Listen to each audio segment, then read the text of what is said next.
কোরবানির সময় যে নাম দেয়া হয়, যে অমুকের নামে এবং সেখানে আল্লাহর নামে আমরা আবার জবাই করি, তাহলে পার্থক্যটা কোথায় রইল সে বিষয়টা যদি। এটা আমাদের বাংলাদেশের অত্যন্ত মানে বাজে রীতি, বাংলায় বলি অমুকের নামে, বিষয়টা হবে অমুকের পক্ষ থেকে নাম দেওয়া নাজেজ নয়।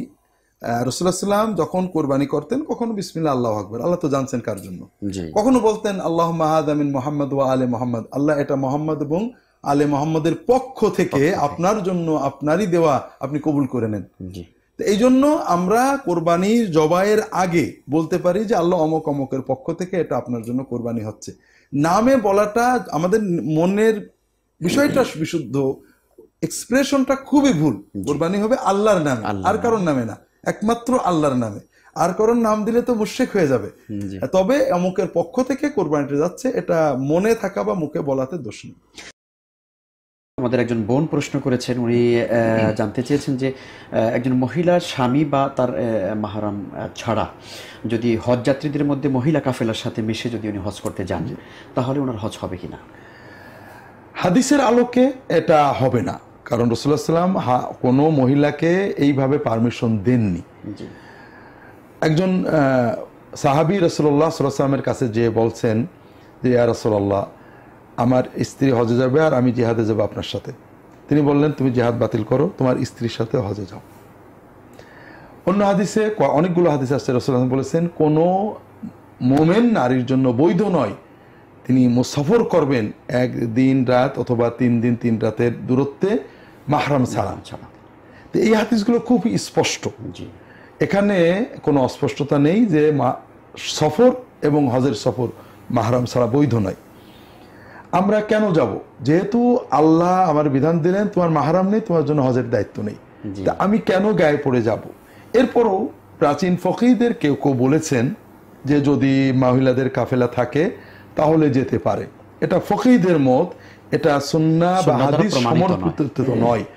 এখন প্রবলেম হয়েছে দুটো, একটা হলো মানুষের আবেগ, আর একটা হলো হজ এজেন্সিগুলোর স্বার্থ, বিজনেস।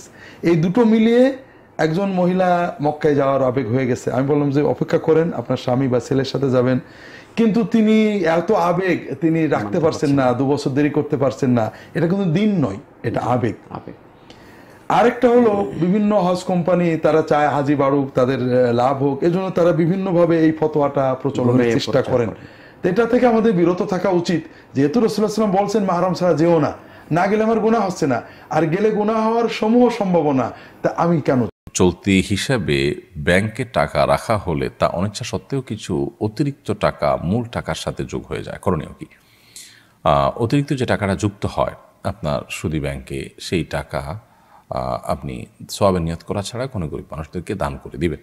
আর সাধারণত চেষ্টা করবেন ইসলামী ব্যাংকিংয়ের সাথে যুক্ত থাকার। ইসলামী ব্যাংকিংয়ের সাথে যুক্ত থেকেও যে অতিরিক্ত টাকা পান সেটাও নিজে ভোগ না করাটাই হলো নিরাপদ। সেটা কোনো গরিব মানুষকে সওয়াবের নিয়ত করা ছাড়া দান করে দিবেন, ইনশাআল্লাহ আপনি দায়মুক্ত হবেন। সফরে বের হলে সফর পরিমাণ দূরত্ব অতিক্রম করলে কসর পড়তে হবে নাকি বাসা থেকে বের হওয়ার পর থেকেই কসর করা যাবে? সফরে বের হলে আপনি সফরের পরিমাণ দূরত্ব অতিক্রম করার পর কসর প্রযোজ্য হবে, বাট এরকম না।